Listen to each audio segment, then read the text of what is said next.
पाहताय JB TV news. बातमीत सत्यता हीच आमची ओळख। मोहाडी उपनगर प्रभाग क्रमांक 16च्या मतदार यादीत हजारो दुबार व मयत नावे शुद्धीकरणासाठी धुळे मनपा प्रशासनाला निवेदन। धुळे महानगरपालिकेला आगामी सार्वत्रिक निवडणुकीच्या पार्श्वभूमीवर मोहाडी उपनगर प्रभाग क्रमांक 16च्या प्रारूप मतदार यादीत प्रचंड सावळा गोंधळ उघडकीस आला आहे। या प्रभागातील मतदार यादीचं सखोल निरीक्षण केले असता तब्बल 2647 दुबार आणि अंदाजे 1400 मयत मतदारांची नावं अद्यापही कायम असल्याची धक्कादायक बाब समोर आली आहे। या गंभीर प्रकाराबाबत स्थानिक नागरिक नितीन गावडे यांनी धुळे मनपा प्रशासनाला पुराव्यांसह सविस्तर निवेदन सादर केलं आहे। या निवेदनात नमूद केल्यावर अनेक मूळ रहिवाशांची नावं चुकीच्या पद्धतीने दुसऱ्या प्रभागात वळवण्यात आली असून त्यामुळे निवडणुकीच्या पारदर्शकतेवर आणि संभाव्य बोगस मतदानाबाबत प्रश्नचिन्ह निर्माण झाले आहे। 10 डिसेंबरला अंतिम यादी प्रसिद्ध करण्यापूर्वी शासनाने तात्काळ यादीचं शुद्धीकरण करावे, दुबार नावं वगळावीत आणि मतदारांना त्यांच्या हक्काच्या बूथमध्ये समाविष्ट करावे अशी मागणीही या निवेदनाद्वारे करण्यात आली आहे। मुख्य संपादक जतीन बोरसे मधील प्रारूप मतदार यादीची आकडेवारी आपल्याला सांगितली।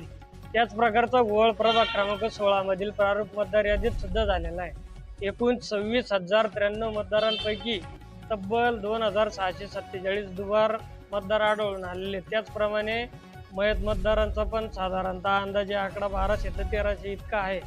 ही सगळे नावं तात्काळ प्रारूप यादीतून वगळण्यात यावी, मतदार यादीचं शुद्धीकरण करण्यात यावं आणि मगच 10 डिसेंबरला अंतिम मतदार यादी प्रसिद्ध करण्यात यावी।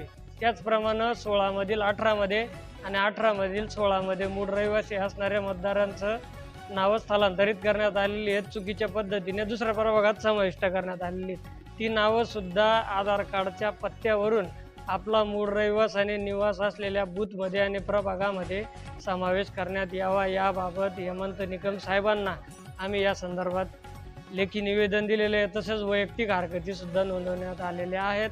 पारदर्शक निवडणुका होण्यासाठी या सगळ्या हरकतींची आणि तक्रारींची गांभीर्याने दखल घेऊन योग्य ती कारवाई करण्यास विनंती आहे आमच्या वतीने। दिनांक 20 नोव्हेंबर 2025 रोजी धुळे महापालिका सार्वत्रिक निवडणूक प्रभाग क्रमांक 18 साठी प्रसिद्ध केलेल्या प्रारूप मतदार यादीचे शुद्धीकरण करण्याबाबत उपयुक्त विषयान्वये मी विनंतीपूर्वक हरकत दाखल करतो की धुळे महापालिकेच्या 2025-26 मध्ये सार्वत्रिक निवडणुकीसाठी दिनांक 20 नोव्हेंबर 2025 रोजी राज्य निवडणूक आयोगाच्या आदेशाने प्रभाग क्रमांक 18 साठी प्रारूप मतदार यादी प्रसिद्ध करण्यात आली। सदरील प्रारूप मतदार यादीमध्ये एकूण 17,678 मतदार असून या यादीतील प्रत्येक नाव पानाची तपासणी केली असता सखोल निरीक्षणाद्वारे एकूण 1,553 दुबार मतदार निदर्शनास आलेले आहे। तसेच मयत मतदारांचा निश्चित आकडा सांगता येत नसला तरी आम्ही केलेल्या पाहणीनुसार साधारण 700 ते 800 मयत मतदार असण्याची दाट शक्यता आहे। इतक्या मोठ्या प्रमाणावर दुबार व मयत मतदारांचा समावेश असणारी मतदार यादी जर धुळे महापालिकेच्या सार्वत्रिक निवडणुकीसाठी वापरण्यात येणार असेल तर त्या दुबार व मयत मतदारांच्या नावावर बोगस मतदान होण्याची दाट शक्यता आहे। या सर्व प्रकारामुळे निवडणूक खरोखर पारदर्शक असू शकते का, असा दाट संशय आम्हा निवडणूक लढवू इच्छित असणाऱ्या संभाव्य उमेदवारांना आहे। तसे या यादीमध्ये एका प्रभागातून दुसऱ्या प्रभागात चुकीच्या पद्धतीने मतदारांचा समावेश करण्यात आलेला आहे व या संदर्भात मूळ रहिवासी पुराव्यांनिशी आम्ही महापालिकेत हरकती दाखल केलेल्या आहेत।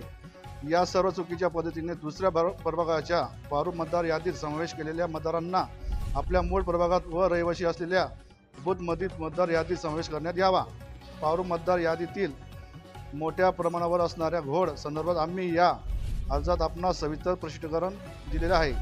त्यामुळे प्रारूप मतदार यादीत समावेश असणाऱ्या दुबार व मयत मतदारांना तात्काळ या प्रारूप यादीतून वगळण्यात यावे व संपूर्ण प्रारूप यादीचे शुद्धीकरण करून त्यानंतरच दिनांक 10/12/2025 रोजी अंतिम मतदार यादी प्रसिद्ध करण्यात आपणास नम्रता। आपल्या परिसरातील महत्त्वाच्या बातम्या पाहण्यासाठी आजच आमच्या जेबी टीव्ही न्यूज चॅनलला YouTube वर सबस्क्राईब करा आणि बेल आयकॉन प्रेस करा।